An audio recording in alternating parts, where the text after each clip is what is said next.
Hello বন্ধুরা, উড়ান সিরিয়ালের আজকের এপিসোডে দেখানো হয়েছে বাড়িতে ফেরার পরেই মহারাজ তার বাবাকে দরজার সামনে দাঁড় করিয়ে রেখে বরণ করছে। আর এই দৃশ্য দেখে মহারাজের মা ভীষণ রেগে যায়। মহারাজের মা বলে, নাটক করছে, নাটক। বাপ বেটা মিলে এখানে যাত্রাপালা করছে, বরণ করার নাটক চলছে। ছেলে যে এত সময় আমাদের মাথা হেট করলো সে বিষয়ে কোনো হুঁশ নেই, অসভ্য কুলাঙ্গার ছেলে একটা। তখনই মহারাজ বলে, সে তুমি আমাকে যাই বলতে পারো, আমার কোনো কিচ্ছু যায় আসে না, আমার কোনো অনুশোচনা নেই। মহারাজের মা বলে, তা থাকবে কেন, তোর তো কোনো অনুশোচনাই থাকবে না, কিন্তু এখন আমার অনুশোচনা হচ্ছে কেন যে এত ভালো একটা অনুষ্ঠানে তোকে নিয়ে গেলাম।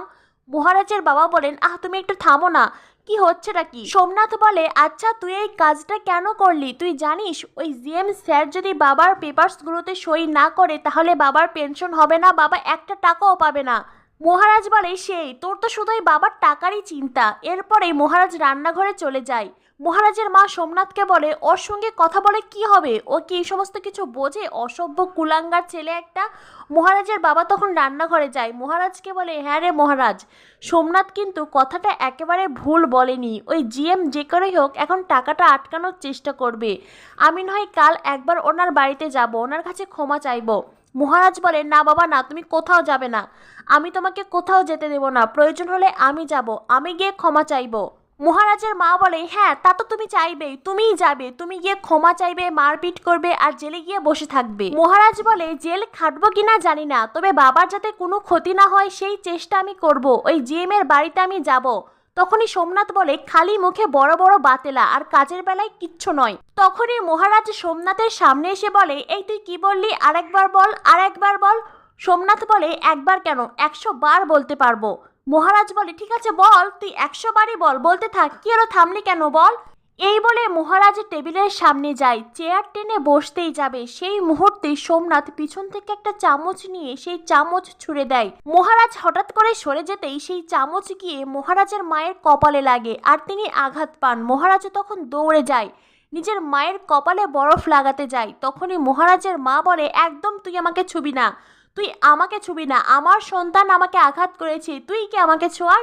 মায়ের কথা শুনে মহারাজ খুব কষ্ট পায়, আর সেই সময় মহারাজের চোখের এক্সপ্রেশন দেখলে দর্শক কষ্ট অনুভব করতে বাধ্য। মহারাজ তখন তার মাকে বলে, মা আমি তোমার ছেলে নই?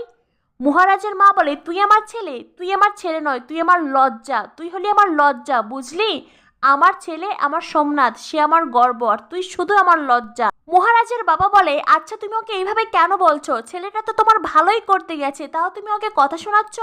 মহারাজের মা বলেন, ও আমার ভালো কি করবে গো, ও আমার ভালো করবে, বরং ও এই পরিবারের ভালোর কাটা, ও কখনো আমাদের পরিবারের ভালো করেছে, তুমি বোঝো না? শোনো, আমি তোমাকে ভালো করে বলে দিচ্ছি, আমি আমার সোমনাথের বিয়ে ঠিক করব, আর এই বিয়ের সময় যেন তোমার এই ছেলেটাই বাড়িতে না থাকে। আমি চাই না কোনোভাবে সোমনাথের বউয়ের সঙ্গে ওর কোনো ঝামেলা হোক।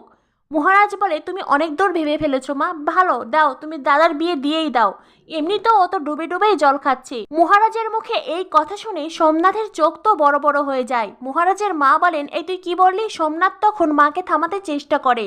মহারাজের মা বলেন, আমি শুনবো, এই তুই কি বললি তাড়াতাড়ি বল। আমার ছেলে ডুবে ডুবে জল খাক আর ঘোল খাক, তাতে তোর কি রে, তাতে তোর কি? তুই এই বাড়িতে থাকবি না, এইটা আমার শেষ কথা, তুই এই বাড়ি থেকে চলে যাবি।